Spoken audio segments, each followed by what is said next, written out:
Okay, okay. So then what do you do?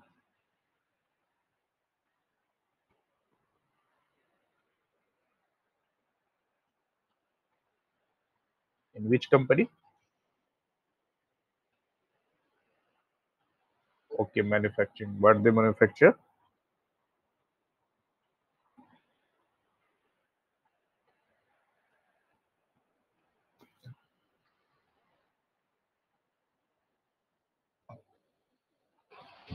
Acha, garage equipment.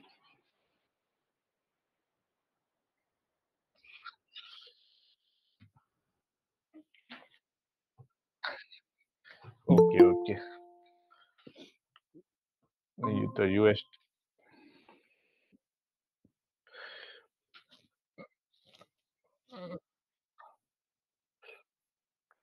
Yeah.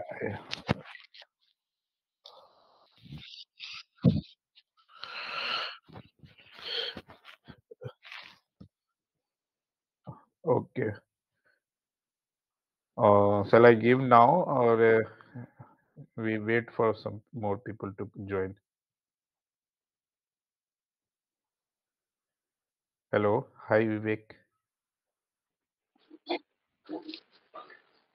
Hello, hello. Good morning to all of you. Yeah, good morning, Vivek. Too.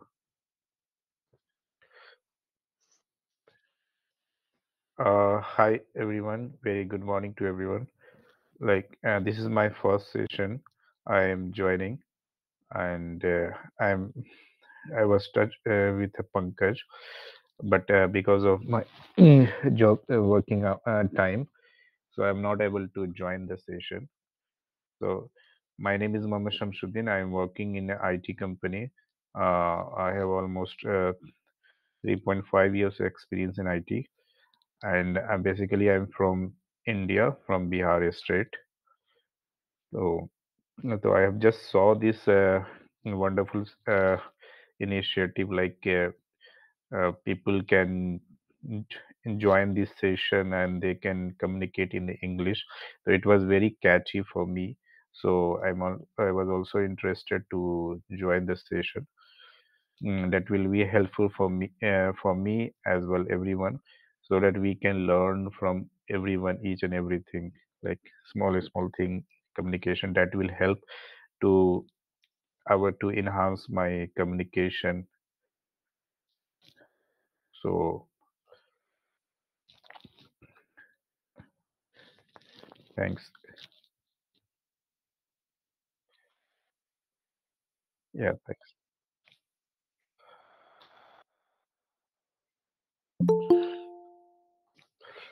Okay. Good morning. How are Yeah, you all Good doing? morning, sir. yeah. Good morning, Amarnath. Okay, he's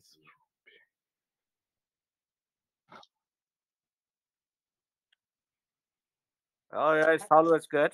And I see first time Samsuddin. So, hello Samsuddin, how are you? yeah. Hi, Amarnath. Good morning. I'm fine. How are you? I'm good. So, I'm sure probably they gave you introduction that I'm from USA, one of the retired NRI, and I think I already have met others, Vivek and Pankaj. So, if you could just give me a little bit introduction, that will be good. Yeah. Okay. Just just like my name is Samshuddin. I am from India. I'm Bihar state. Basically, I'm working in for the IT company in the India. I am as a SAP consultant here. So I'm almost 3.5 years overall experienced. And if you talk about my education background, I have done my BTech and along with the MBA from Bangalore University in marketing and Very, HR. very nice. So, where are you from Bihar? Which place? I'm from Bihar in Darbhanga. Oh, you are from proper Darbhanga? Oh, that's nice to Yeah, know that. Uh, Dar- okay, good. Looks like a lot of Mithlavasi are here, so that's very good. Mithla and Awadh, and sometimes I see from Maharashtra also. But okay. so that's good. We have to expand this one. All Yes, right. yes. So, what is the topic on? What you guys are talking about? Today is my first session. I don't know how this session goes, like what the discussion every day you guys are doing. Uh, so I'm not aware about the session. Yeah, I think Pankaj, you can explain. That way, you can get to practice. Or Vivek, what you do in the morning session. I am also not regular in the morning session, so actually, I'm not regular even in the evening session. I just drop by whenever I can. okay. Amarna, can you give little introduction because I don't. Sure, sure, sure. Okay, So thanks. I am from Madhubani too, Okay, and Madhubani. yeah, Okay, and I completed my bachelor's in 1978. Then I worked for a few years in Bihar government as an assistant engineer in Sichai Vibhag, and okay, then I came for doing my master's to US in '83. So I completed my master's in mechanical material science areas uh, in '85, and then I started teaching for '85 to '88 in pre-engineering program where I was teaching like engineering courses and mathematics for 3 years in a liberal arts college who have like pre-engineering programs. So we don't have that kind of thing in India, but here many colleges have program where the students, science students, like who are doing physics, mathematics, and chemistry. If they want to go for later on, they decide that I've gone for engineering, so they can extend it for instead of 4 year program, they can make it 5 year program, and they can complete the extra courses. So by first year, they normally used to decide that yes, I want to be pure science or applied science engineering. So for that, I was kind of directing that program. And then in '88, I joined IBM as a research scientist in the material science areas. Basically, that was the research facility where computer chips development was happening, making the computer chips, all the on the silicon. Basically, it's a more of a converting electronics into material science when you really go to make the chips. So basically it is a processing industry. There are 300, 400 steps which the chip making go through, and basically almost all the elements which we have on the periodic table we use in making chips. And I'll talk about chip making maybe some other day. So basically that's where I worked for 9 years, and I had several publications and one patent while I was working there as a research scientist. And then I went one of the suppliers of the semiconductor industry, uh, and Lam Research. I worked there in Arizona for them for 4 years, and did a lot of equipment development basically. And then once the capital equipment was completed, uh, that there was nothing much for me other than support. So I left that uh, to be again in semiconductor real processing at Intel. And I was there until 2015. So pretty much I was for quite some time there, almost like 15 years at Intel. And then I came back to East Coast because my son, in the meantime, he was born in New York when I was working for IBM. So he had now grown up, finished his undergraduate and master's, and now he was working in New Jersey near New York. So I decided to come back to East Coast, and pretty much I joined for a few years IBM, the same group where I was working before.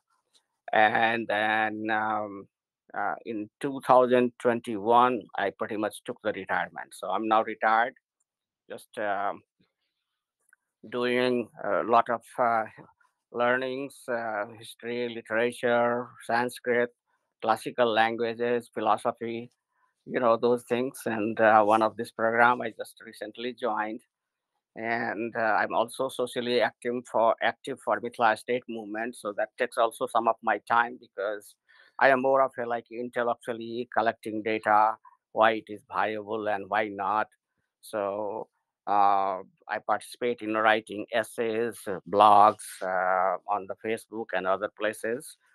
Pretty much, I deal with intellectual discussion for that purpose. Nothing much beyond that, and that's pretty much it. I have traveled quite a bit, national and international, in that process of my career as well as my private things. One of the best travel I did was a trip to Egypt, and seeing the pyramids and how it is, and then also another I would say is the uh, memorable. My business trip is in 1989. I went to Germany because that time sister plant was in Germany for IBM for a internal conference, and that is the time I believe, yeah, I knew what is the what they call it. Oktoberfest, they call it, I think, like in the fall they have, and pretty much Oktoberfest, yes, Oktoberfest they call it. It's just like our like Diwali or Eid, you can call it. Basically, it's the most important festival for them. So these are the two important travels, memorable travels I have, and pretty much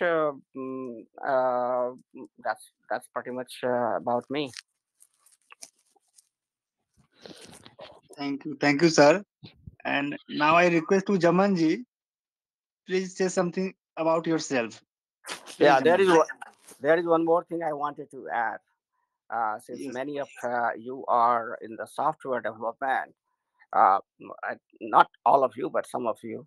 So basically, software development happens side by side also with engineers. So, for example, when I was working at Lam Research, which was a capital equipment making tool, so I was giving direction to software engineers how the machine will process. So basically, the way we were automating the internal working of the machine. So in that process, we had to give all the information to software that how machine has to perform all the operations, because at the end of the day, machine is uh, automated, and you have to make that if all the steps which you do manually, moving like going from one point to another, everything internally, one chamber to another chamber, has to be done by machine itself, and machine's brain is pretty much software engineers. And talking about your SAP, I have used, not directly, but I have worked with them because I think it is pretty much like a material database, also used SAP program, a lot of that one for materials programming. So I was user for materials. So that's how I was interacting with them. And later on, I also did a lot of interaction with Oracle for different kind of data, which is kind of similar like SAP in many, many ways. Yeah, Thank you, sir. yes, yes, yes. It's Okay, ER, it's ERP software that most of the big company they are using to run their business. exactly. Yeah. So, and then we extract data from by learning SQL.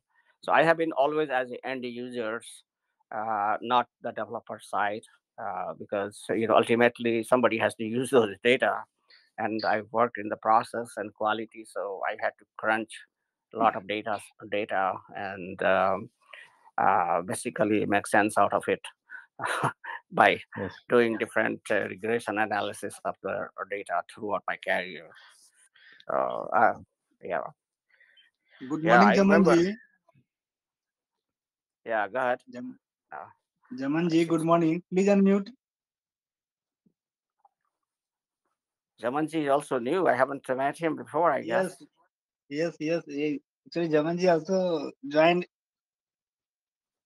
morning time always, means every Hello. Friday only. Mm. Hello. Good morning. Good morning, Jamanji. Please introduce. Yes, sir. Okay. Good morning to everyone. Here I can see Mr. Shams. Then Amanji. Yeah. And everybody is well. Oh, only Mr. Week. He's new to me. Okay. So thank you. Good morning to everyone. My name is Jam. Samsi Jaman. You can call me Jaman. It's my nickname. And Mm. I'm from Bangladesh. Actually, I'm 46. Okay. Then I have two sons. The first one is 11 grader and second one is 10 grader. So, and what can I say? Actually, I like that person, though you are very truth and honest, and I do like always telling lie. That's it. Very nice. So I guess then probably he's also first time. So we should give a little introduction, all of us to him, right? Yes. So first thing, Yaman, how did you know about this program, this morning session? So, are you asking to me? Yeah, I'm asking you, how Oh, did you know about this program? That there is a meeting in every morning about speaking English. very nice, actually. Mr. Pankos, okay, and Okay, Mr. okay, Nat, both are well known to me. We are known each other maybe 1.5 years, more than oh, 1.5 years. Okay. okay, very Though nice. I'm not regular because due to my office time, I cannot join except Friday. Okay. So that's it. Okay, A few minutes ago, also, no, you called me. Pankaj called me and informed me session is going on. Please join. Then I have joined with you. yeah. I think now you guys have already Ramadan going on. That's correct. Like yesterday was the first day, I guess. Yeah, today is the first Ramadan is running. Yeah, yeah. I have. When I came to do the masters in this country, uh, at the same time there was one of my friend who was from Pakistan came to do his. I was doing engineering and he was doing chemistry. 83 to 85, and we become best friends and we are still friends. And his family story is that they used to live in Gaya, Bihar, and in 1946-47 their family moved to Bangladesh. So he of course was I think born in Bangladesh, so he was very fluent in Bengali, of course. Oh, And then from there, I think when the 71 war happened or something around that time frame, uh, they again decided to move to Pakistan, whole family. I think their father was a businessman doing business in Bangladesh. They sold everything, and they had some relative in Patna, so they came from there to Patna, and from Patna they went to Karachi, and now of course their family is settled in Karachi, and you know, it's a very interesting story that we become friends. So we always kept in touch, and then he got married. So I was in New York, and he was also that time living in New York. So that's when he got married, and my wife was pregnant with a child who is now 32 years old. So I attended like 32 years back his marriage. And interesting about that marriage was that um, I was the only Indian, you can call it. And of course, everybody was from Karachi. And I think probably there were 20, 30 people, but they all were Bihari, Bangladeshi, uh, Pakistani, you can call it. They are in that ceremony. And another interesting thing about that marriage was that his would-be wife was still in Pakistan. So the marriage happened nikah thing happened on telephone, because he has to say, like, priest when came ask him, yes, yes, yes, all those things he did. We were the witness. And then priest was also in Pakistan, and there was one priest here also. So two priests conducted that. I think one priest in Pakistan conducted from the girl side. She got consent from the girl side that yes, she is willing to marry him, and then he gave consent to priest here, and that's how. So that was a unique marriage I attended, where bride and groom were not at the same place, two different countries, and And still. before 32 years, sir. It is 32 years old, and Yeah. 32 years old back. It looks like yesterday. Now he's living in Canada. He's living in Toronto right now, but we have known from each other, and he's also not very religious, and so am I. And so we just visit whenever we can to each other. We pretty much shadowed. Like, for example, when I came to well, I think I finished first my master's, and went to teach. Then I was teaching where I was teaching. Yeah, I was teaching in one of the state, and then he went to do his master's there, similar, very close to my place. So where I was teaching. So that's how it happened. And then I came to New York. Then he also moved to New York. And then after that, pretty much he went from here to Canada because of a lot of issues, immigration and all that. So I also had, I know, of course, now his wife and my wife, his friend, we all four get together whenever we can. We talk about everything: India, Pakistan, families. Uh, it's not any different than Indian families. The family are still the same everywhere. And yeah, so he became my window to Pakistan, what was happening in the later years when I wanted to learn. And I also enjoy music and movies and shows of Pakistan. And probably I know more about the shows than he does, because I watch a lot more Pakistani shows than he does, or his wife does. So I suggest him sometimes shows about the shows. And yeah, so it's very interesting too. So good thing about coming to America, I experience is that I can, have I have face to face discussion with people from different countries: China, Pakistan, Bangladesh, blah, blah, blah, you name it. And you learn a lot in that process, which you cannot do it in India or Bangladesh, when you are very homogeneous society, only the same type of people. You don't get chance. For example, how we talk about diversity in India, Bangladesh, Pakistan. When you come to America, then you feel that there is really no diversity there. Because our food is the same pretty much in all three countries. Our customs are the same. Our moral values are pretty much the same.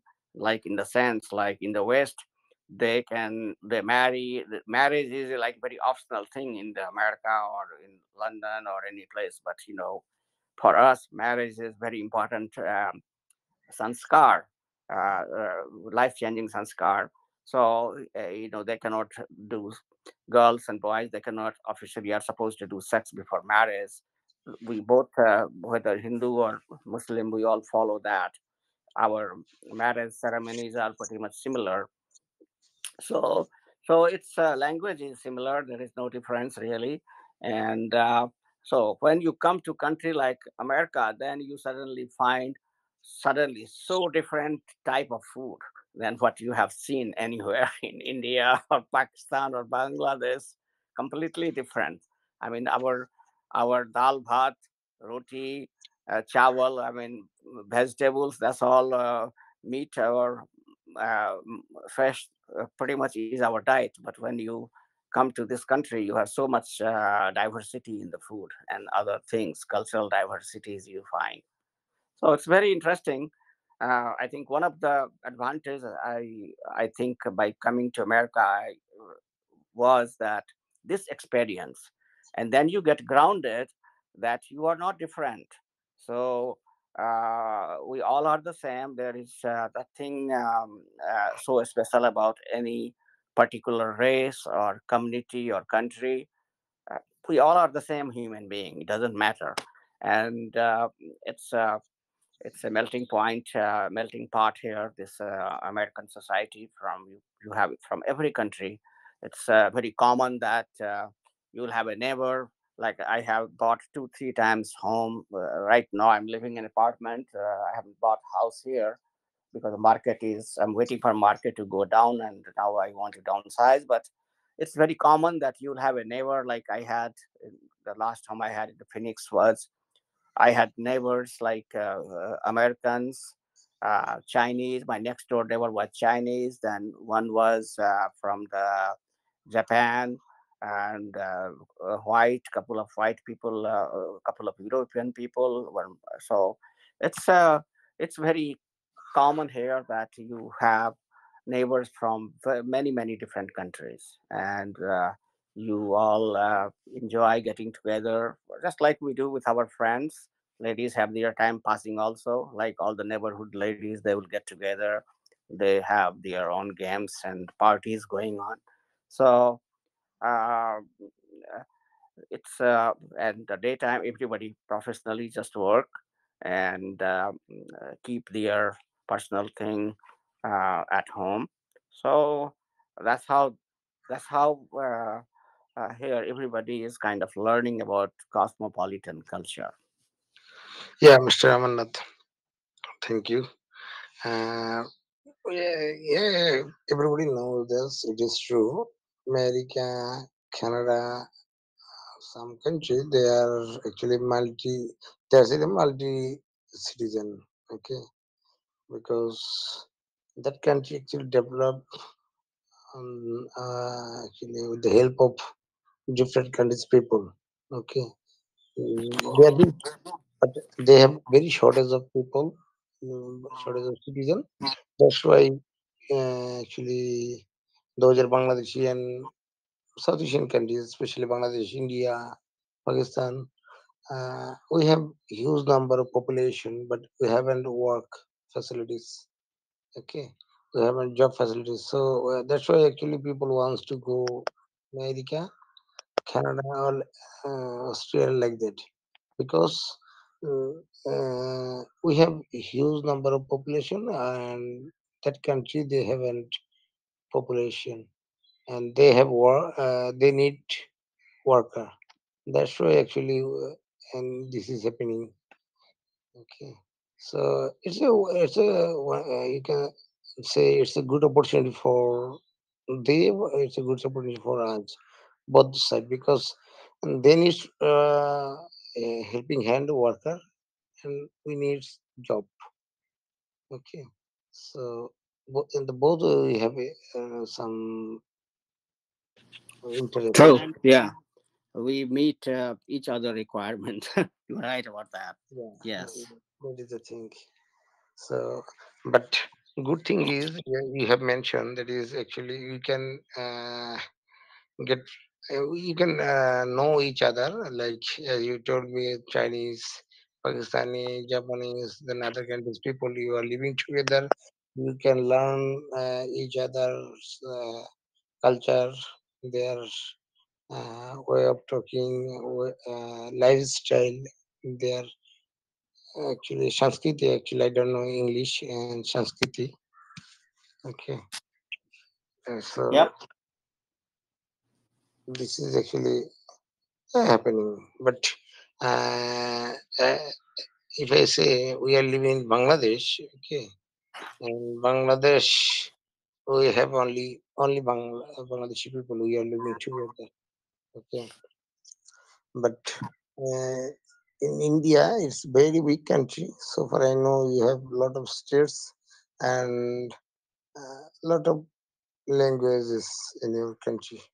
Okay, so there is your culture is almost same. It is true, but you have multi languages.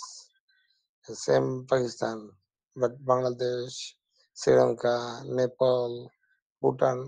We have you can say we are very small country as well as we have only one language is main here. Okay, very few number of people they are speaking in different language. Very few number of people actually. Okay, Mm-hmm. so Bangla is here main language. In Sri Lanka, Sinhala is the main language, their main language. So you do not find the difference. Yes. And I True. think USA country and London country is like international hub. I think means international people living in USA. Yes, sir. Yes. I mean, so basically, these two countries had, little bit of liberal policies, and like for example, United States is uh, when it was under the European control, like Columbus came to this area, he colonized, and native Indians were living, but basically they cornered them in the pockets and took over their country in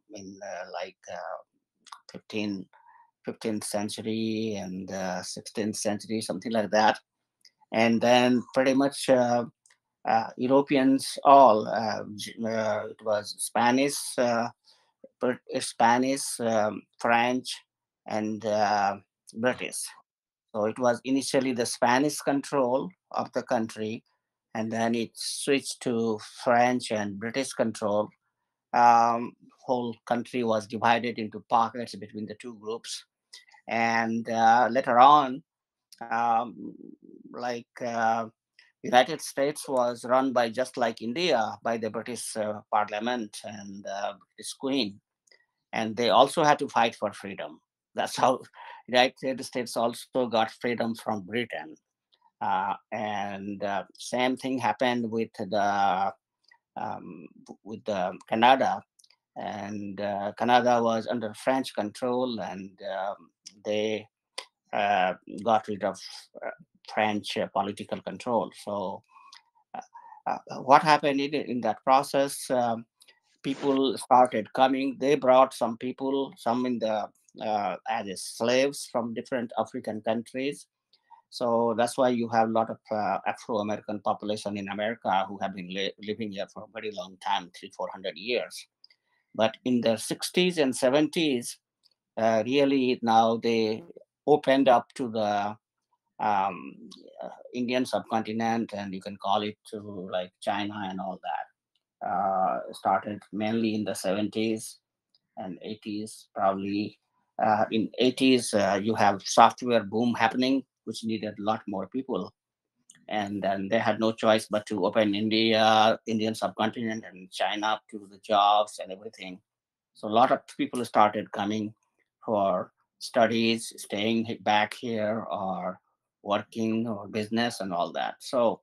Um, so this is the Asian migration, and I forgot to mention that when they took over the country from the original Indian people, they used to call. Pretty much, Europe was in 15th, 16th, 17th century not in very good financial situation.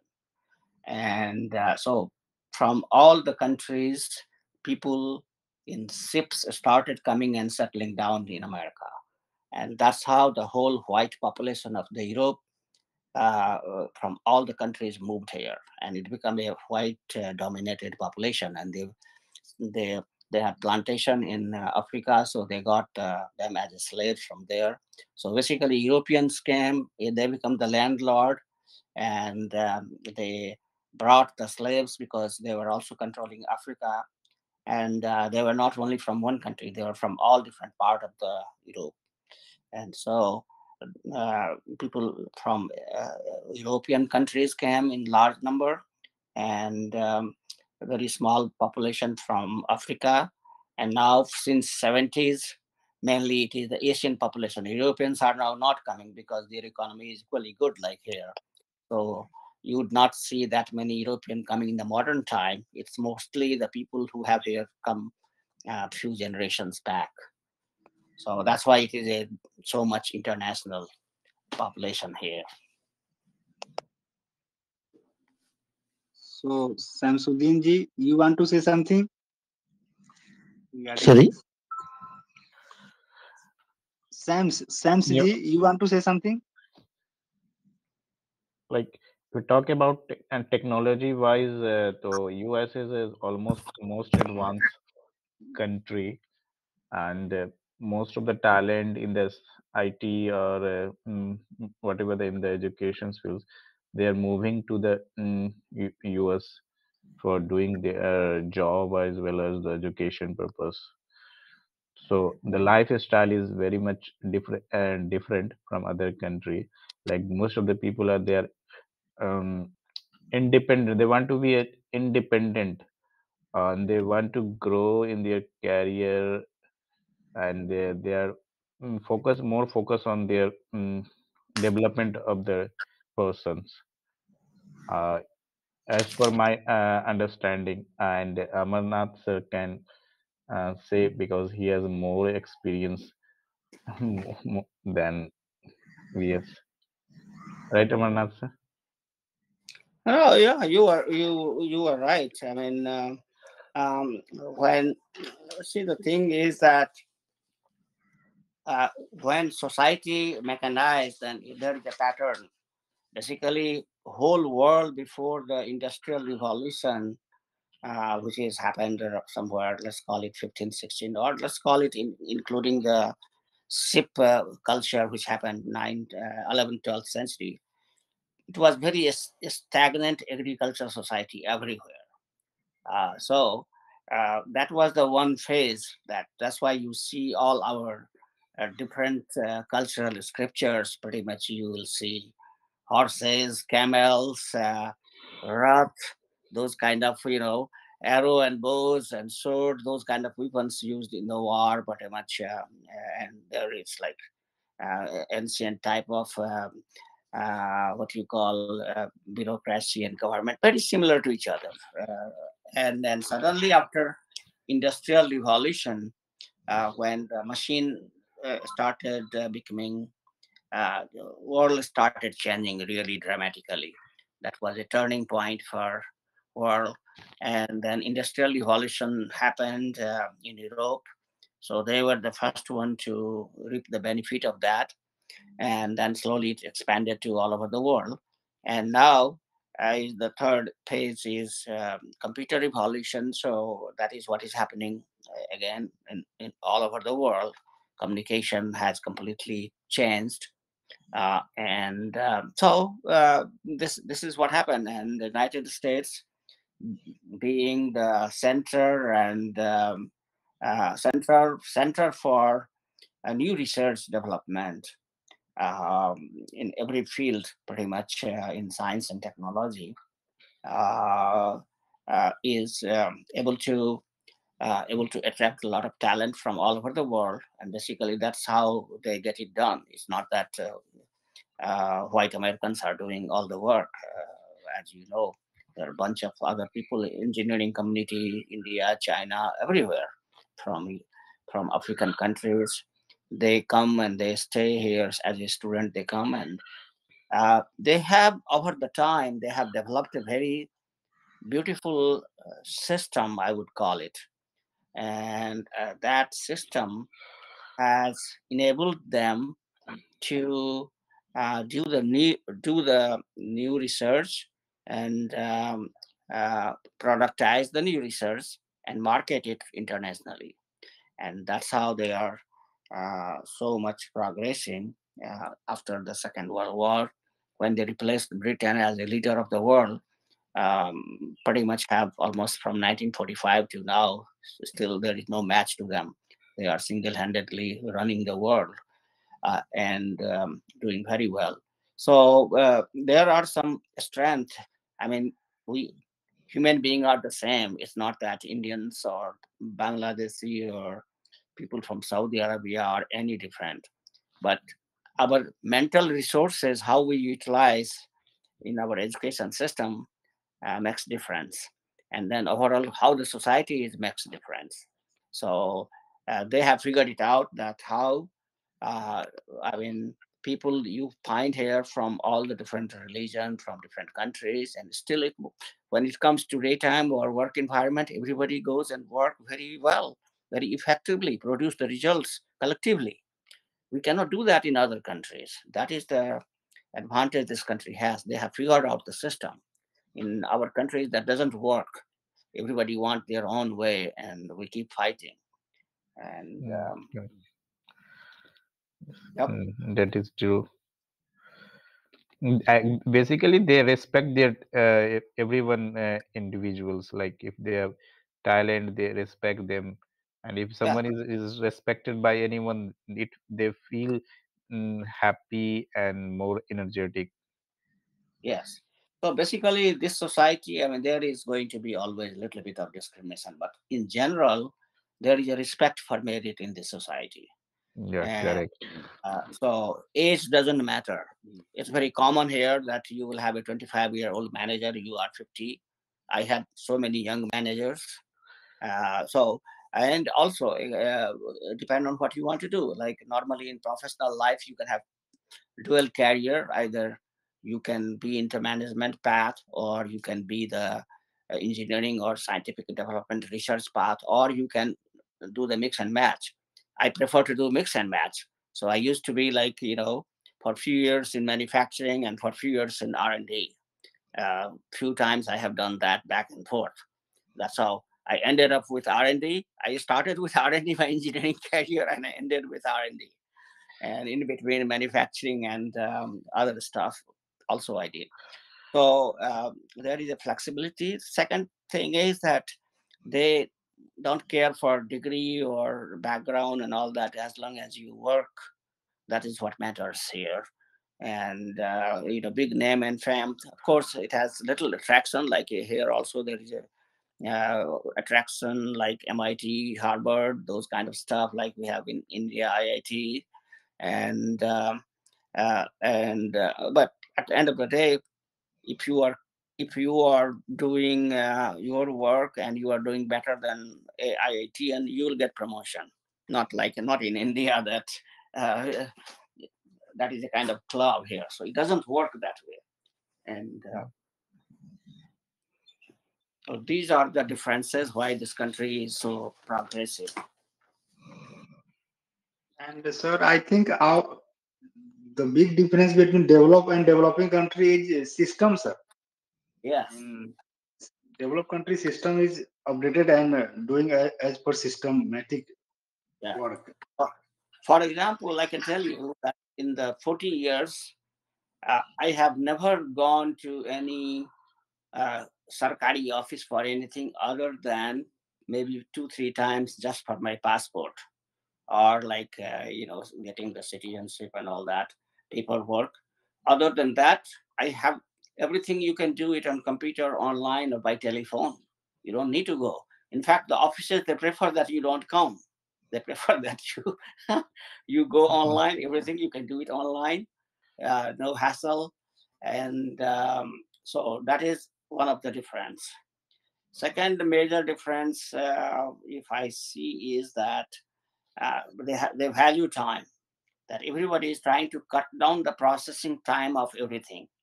Government is also trying to cut down the processing time of, say, let's call it complaint or whatever action they are doing.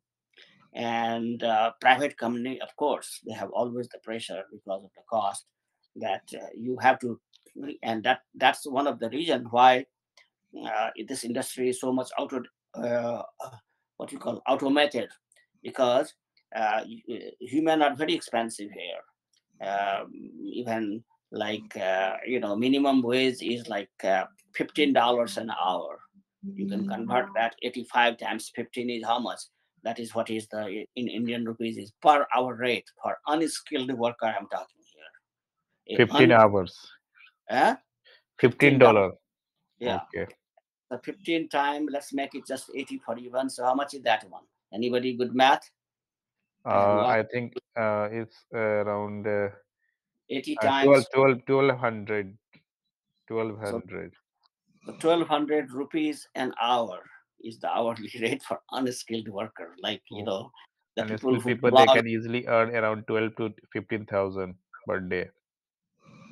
Yeah, yeah. I mean, it's and so basically that triggered that everything has to be automated. So all the companies, everything system uh, over the time have been automated and continue to be that way.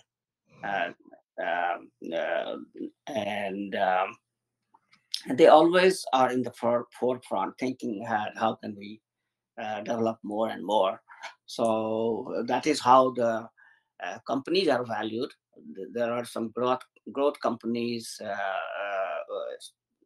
which are valued, like for example Google and Nvidia or Microsoft. These are considered not a traditional industrial company that who make the product and sell it forever.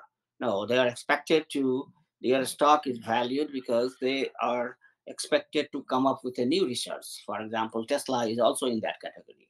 That they developed the automatic car, they developed the battery and all the new things. There is now electronic vehicle which doesn't require any more driver. They are already testing those kind of things. So with driverless cars will be very soon on the road in this country. They're already testing it different places. So they always keep trying new things, and they have made their system that venture capitalists will play a big role in financing them new ventures, and then of course then later on they take a big part of their companies, and everything works very well. Also, I see that people are more dependent. I mean, only maybe 5% population is doing farming. I haven't known any farmer yet in my 45 years.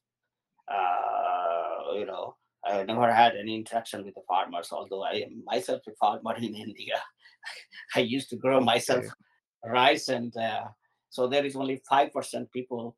And then I can give you example like the whole village which we have in India, probably like 2 3 families with mechanized farming, they can run the same whole village and produce the same amount of stuff that we do. So agriculture is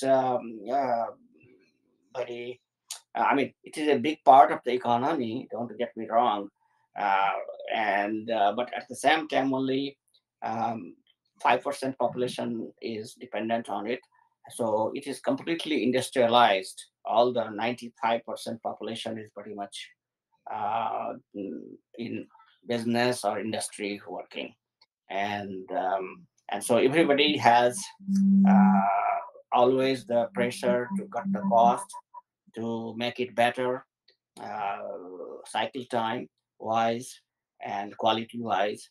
And when when this is the thinking in the whole society, that makes difference.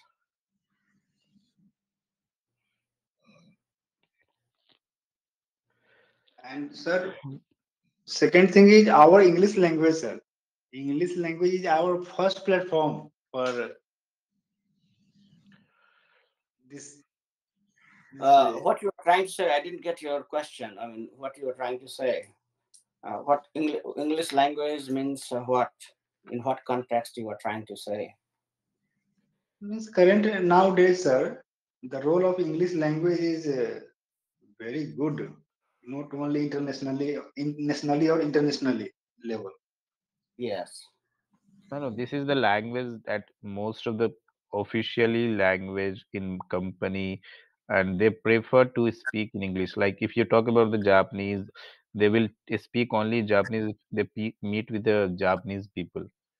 In Chinese, they will talk in, in Chinese only. Even Chinese people are rarely speak English because if official also they try to speak in Chinese only.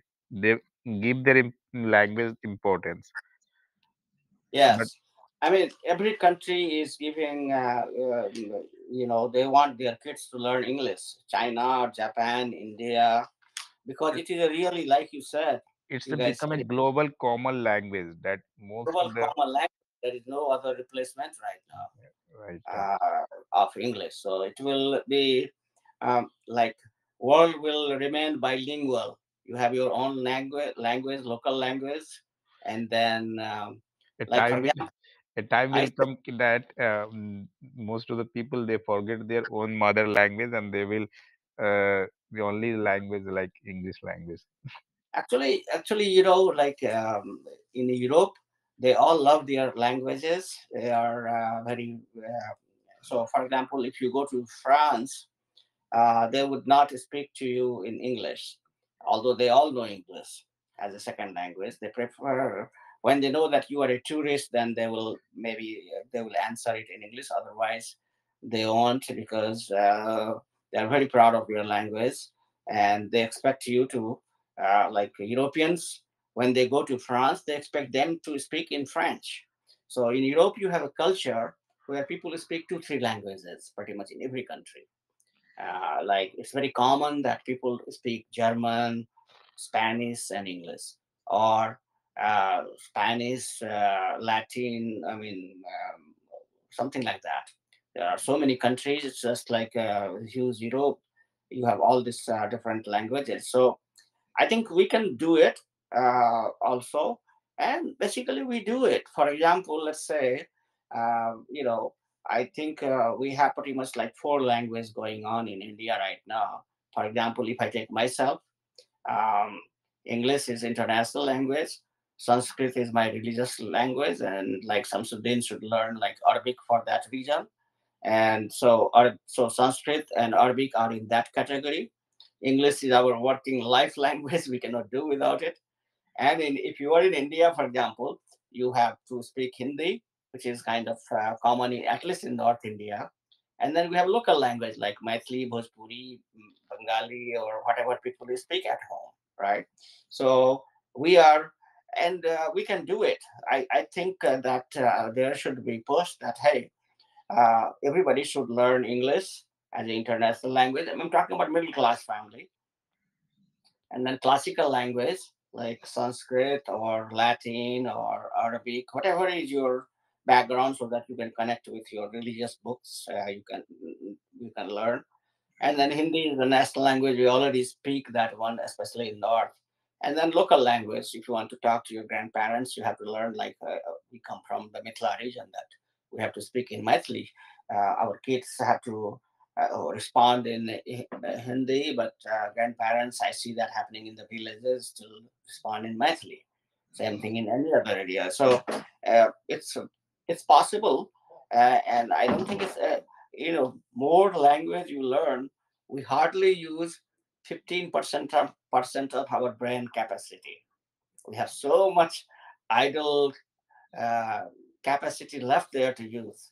So, uh, yes, if we force our kids to learn four languages, they can do it. And we can also, like, in India, like southern people, they always complain about the northern people that we don't try to speak any southern language and we expect them to speak Hindi. I'm sure you guys have seen that thing. So it's a good thing that, for example, when you go and work in the southern part of the country, hey, give a try there to learn their language. can be done. No, southern people they give their language importance. Like if you talk about the Karnataka, like they give Kannada. Yeah, They try yeah, to speak in their language only. good. That's a good habit. And, they feel that you are respecting their culture. And Yeah, why correct. not? It is very arrogant that we go where they are in the majority, and we don't try to learn a little bit of their language. Even if you mix it with Kannada, few words of Hindi, few words of English, it's still better than simply speaking either in English or Hindi. They respect you for that, and they like it. You will get more cooperation if you do that. The tactics try to please them uh, by speaking their language. So yeah, Sir, and then how many language do you know, sir? I know only I know only For four actually. But okay, just foreign I, only. I- yeah, that's it. Okay. I know, but I have picked up like few basic word of like German and Spanish, but it's Spanish. like good morning, good evening, good afternoon, how are you, those kind of stuff. Not beyond that. Good, It guten is tag. yeah, because you Guten tag, have sir. yeah, because one thing is that here the labor class is Spanish speaking population. So they come from like Mexico and other countries. So for Okay. example, if you have a house, you have yard work. So the in America, the second most important language is Spanish. So it's Spanish, good yeah. idea yeah. Like my son, he speaks both languages. He can speak English, of course, it's his native language, and Spanish. He can manage. Like he travels all over the world. So when he goes to oh, South American countries, normally Spanish is spoken there, and he can manage in Spanish. For Little, me, little bit Spanish we have taught in the MBA first semester yes, struck, yeah. like So to give introduction. Some hola means like hello, yeah, hi.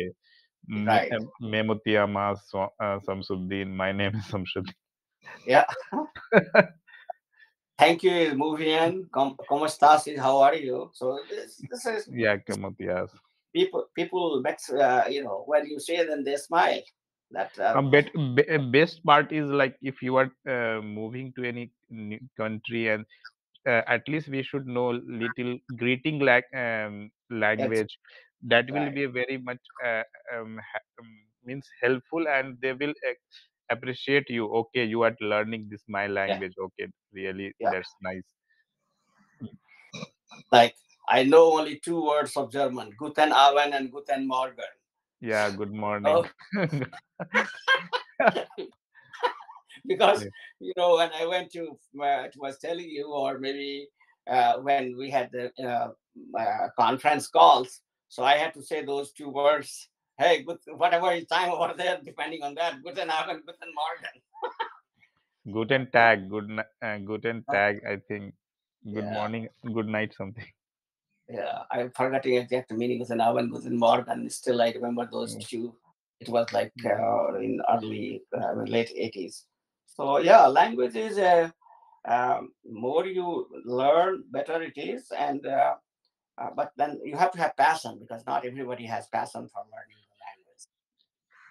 Yeah, And passion plus, but environment also. Like English, yeah, along with the friend, if we are in the any India country also, we can get someone who can speak English. We can practice friend. But these foreign language like Japanese, German, and yeah, Spanish, we rarely we get any friend who is interested to learn, and we will get the yeah, to get the chance to practice. yeah. I mean, right now, since I always had desire to learn Sanskrit, so now I'm learning it, and you'd be surprised that I see there is online classes which I go to from local local ashram. They teach. They are very qualified Sanskrit teachers, and there are people from different countries in the Sanskrit class. We are learning right now Sanskrit grammar, and Yeah, there are people from Australia, there are people from South America, Mexico, of course, from US, couple from India. But it's mostly the international crowd. They are all like 100 plus people are they are learning basic Sanskrit grammar right now. Once a week on Tuesdays we have meeting, and so so yes, I mean people have most of them are all retirees like me. Almost everybody is in the old days now, but Eh, hey, now they we have can time and we passion can for it. They yes sir. learn. Yes sir, we can even choose this profession also, like we are knowing Sanskrit very good. In foreign country we are going, we can start out like mm, tutor, like if anyone in want to learn this language, and they will give you a good pay also. Yeah, and I mean, if you look at the Sanskrit, Sanskrit is not a religious language. People don't understand that Sanskrit has vast literature of everything. For example, we are most of us are from the scientific community.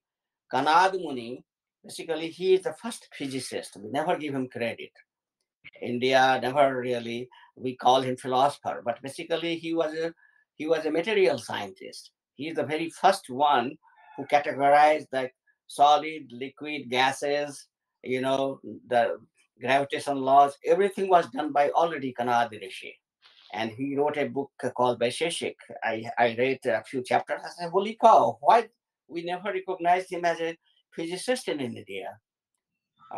So like that, there were a bunch of mathematicians and mathematics, like in the Jyotish Shastra, they teach mathematics, and they already like trigonometry and all those things which we learn through the English medium, sine, cos.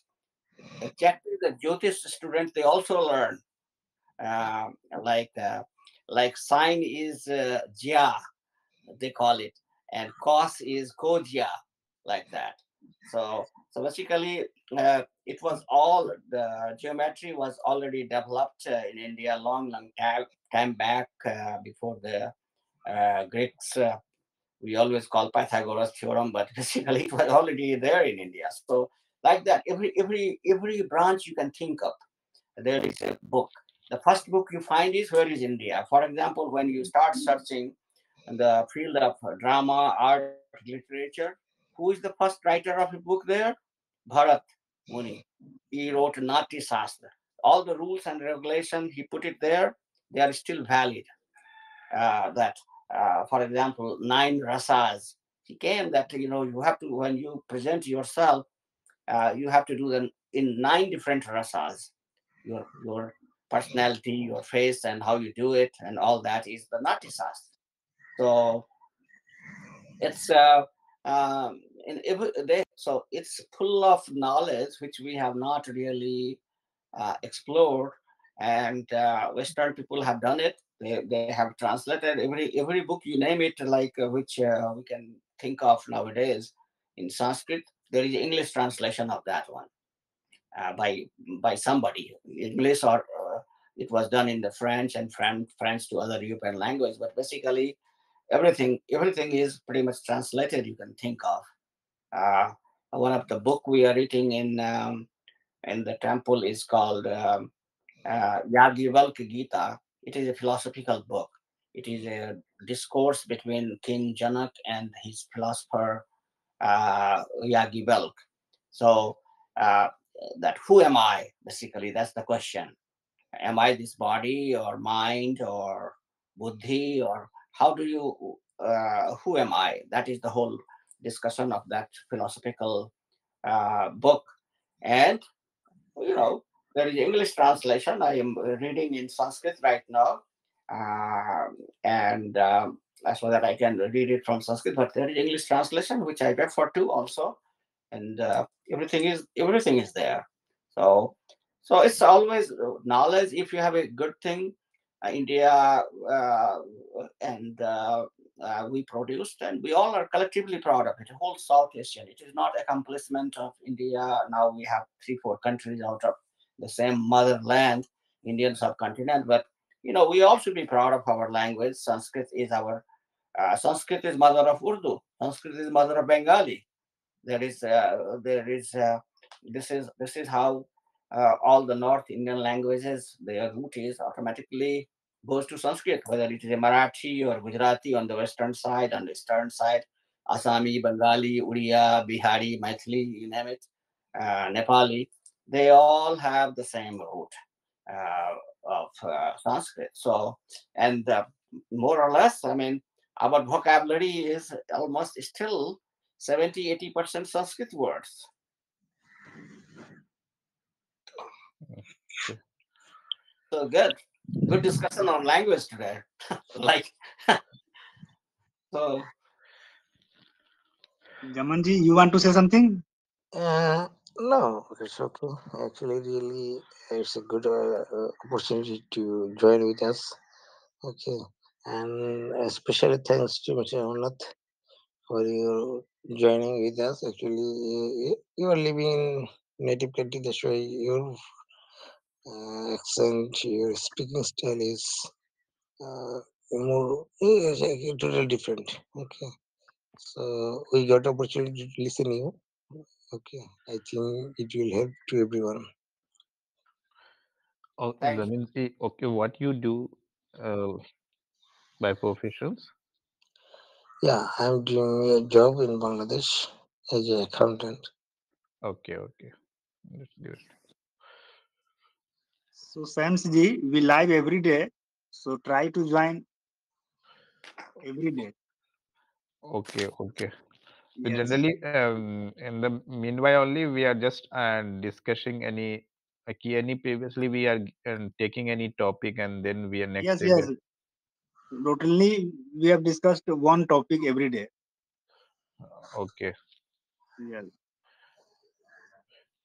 Shall okay. And nowadays, every Friday for college students in 9 to 10, Morning. night time, 9 to 10, Okay, 9 to 10. for one day, one night for students. Yeah, Okay. high school students or college students, if you have anybody, Okay. send them to the Friday session in the evening Okay. to Every attend Friday. them to speak also.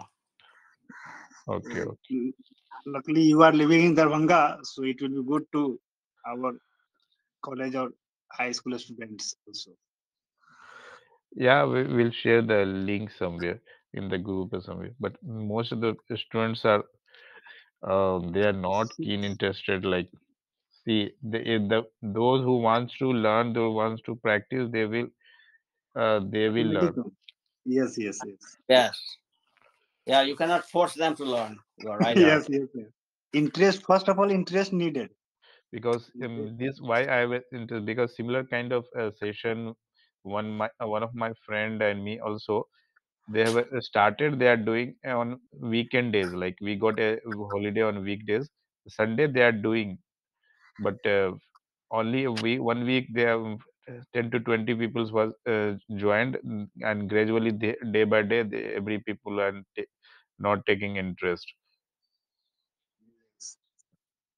so they don't now they don't understand the value but once they will uh, go into the workplace corporate life then they will come to know and they at that time they will think okay we have not done most of the these work on the communication.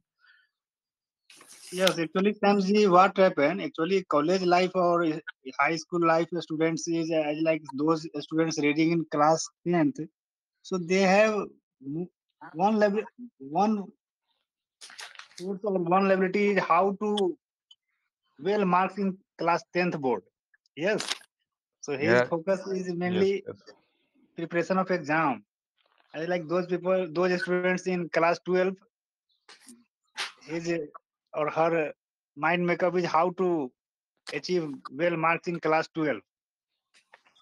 Yeah, This yeah, yeah, type of correct. thing is happen, but this is our English language, and I we feel that those people, those students living in village area, they if if they have a interest to learn English, then it will be good for.